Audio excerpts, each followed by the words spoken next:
Welcome back to The Explainer. Today, we're diving into something a bit different and, honestly, kind of terrifying.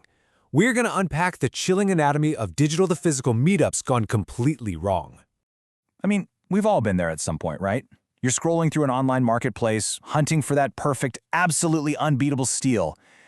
But what actually happens when an online bargain turns into a real-life nightmare? Well, that's exactly what we're going to figure out today. We're looking at 3 totally distinct case studies from a recent digital archive of true stories. And the crazy thing is, they all start with just a simple, everyday transaction, but they escalate in ways that expose some really deep vulnerabilities in how we interact with strangers on the internet. Case Study 1. The Free Couch. So, our first case involves a 22-year-old woman who was just looking for some affordable furniture for her apartment. But the red flags? They systematically piled up before the trap was even fully set. First off, the seller insisted on communicating through a super strange email address, mexicanpoppy66@hotmail.com. Weird, right? Then came his absolute, unyielding insistence on home delivery. He aggressively wanted to bring this couch right to her house. Luckily, she was smart, refused and drove to his address instead. But as soon as she pulled up, she noticed his house was unusually small compared to the rest of the block, and the merchandise? Literally completely scuffed and torn. It looked absolutely nothing like the pristine pictures from the ad. When she pointed out all that damage and politely declined to buy it, the middle-aged seller actually put his hand on her shoulder and made a really chilling proposition. He told her he'd give it to her for free if she was willing to, quote, give something to him. Wow. Just let that sink in for a second. In that exact moment, the psychological trap was sprung. She let out a gasp of absolute disgust, bolted straight to her car, and sped out of there without even looking back. But here's the thing. The nightmare definitely didn't end when she drove away. Later that very same night, she's just lying in bed watching TV, feeling perfectly safe. Suddenly, that perceived safety is completely shattered. She hears the distinct, heavy, deliberate sound of someone stomping right up her front porch steps. She immediately mutes the TV. The heavy stomping stops, and it's replaced by a totally terrifying auditory cue. The sound of someone actively fiddling with her front doorknob. Someone is out there trying to force their way inside. She tiptoes over to the people, but the porch is already empty. And then, a split second later, she hears her backyard gate creak open. Now, her reaction time here is absolutely crucial. She grabs her phone and dials 911 immediately. As she hears this intruder start testing the back doorknob, she doesn't just cower and hide. She yells right through the door that the police are on their way. And you know what? That verbal boundary actually worked. She heard the gate open and close again as the stalker fled. She never actually saw his face that night, but the implication was chillingly clear. The seller hadn't just let her leave, he actually followed her home.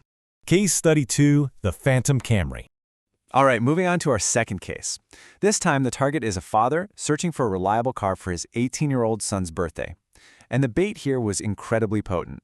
$3,500. That was the asking price for a 2003 Toyota Camry with 0 accidents, 0 damage, and only 67,000 miles. Now, as any car shopper knows, that is a massive outlier. It's the textbook definition of too good to be true. But the seller, who introduced himself as Bob, sounded perfectly normal and super reassuring on the phone. So the father drives out to Bob's property, which happens to be down this isolated dirt road. But when he pulls up to the tiny house, there's absolutely no Camry in sight, just an open garage completely filled with random car parts. He knocks on the front door for 5 straight minutes. No answer. Finally, he decides to just call the seller, and he actually hears a cell phone ringing directly inside the dark, quiet house. Kind of confused, he decides to step up and peek through a window. Getting no answer, he walks around the house to the wide-open backyard, approaches the back door, and makes a genuinely horrific discovery. Looking inside, the figure standing by the door was a taxidermied human being. Can you even imagine? He immediately sprints straight back the way he came, totally panicked. But right before he floors the gas pedal to get the heck out of there, he checks that dark window he had just peeked into one last time. And the blinds, which had been perfectly shut just moments before, were now deliberately bent open. Someone was standing right there, just watching him. This completely drives home the terrifying realization he had on the way back. There was no Toyota Camry to sell. He had been intentionally lured out to an isolated dirt road, and he was dangerously close to becoming the next lifeless statue staring out that back door. Case Study 3. The iPhone Ambush. This brings us to our final and undeniably most explosive scenario. Once again, the whole thing starts with a totally irresistible piece of bait, a mint-condition iPhone 5 for just $200. The buyer even brings his tech-savvy little brother along to help verify the device, completely unaware of the extreme, violent escalation this seemingly harmless transaction is about to invite into their lives. This transaction instantly shatters any illusion of safety. The buyer actually took all the logical precautions, right? Meeting halfway, picking a public Dunkin' Donuts parking lot at 10 p.m., and bringing a sibling along for backup. But reality hit really hard when they were faced down by two massive, highly intimidating men stepping out of a black Honda Civic.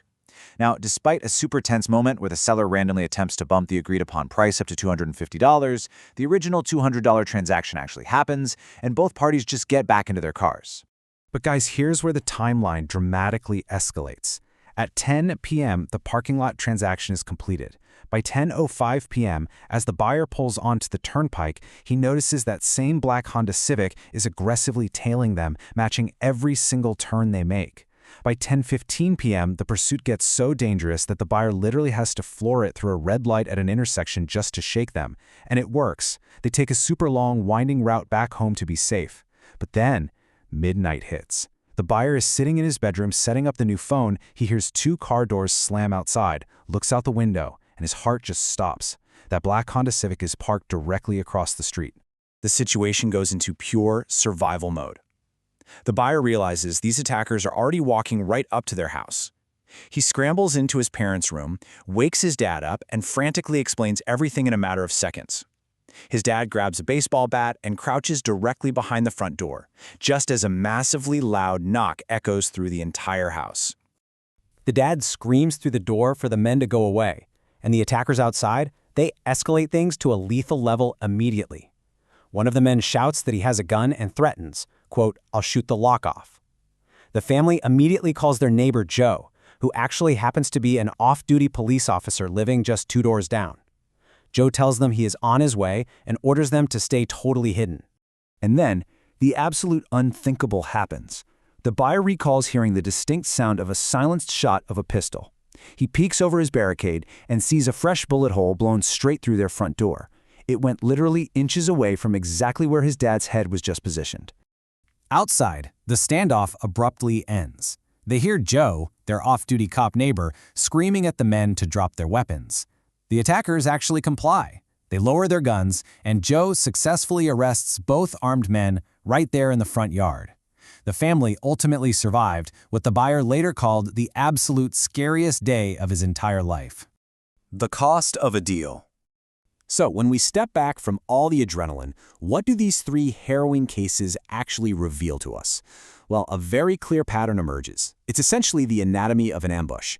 First, the bait is always an extreme outlier in value, right? A totally free couch, a suspiciously cheap, pristine car, a deeply discounted iPhone. Second, the parameters of the transaction are specifically designed to isolate the buyer, whether physically, out on a dirt road, or mentally through sudden intimidation. Third, that perceived safety of a public place, it is easily subverted. As we saw with the iPhone, they can simply wait and track you home. And finally, the most chilling takeaway of all, the true objective is almost rarely the item being sold. The item is simply the lure. And this brilliantly illustrates why understanding these setups is absolutely crucial for all of us. The mechanics of these traps rely entirely on our desire for a great deal, completely overriding our natural human instincts for self-preservation. So I'm going to leave you with this final, lingering thought to really consider the next time you are scrolling for a steal online. When the price seems just a little too good to be true, is the promise of a perfect bargain truly worth the ultimate price? Thank you so much for joining me on this explainer. Stay safe out there, always trust your instincts, and I will see you next time.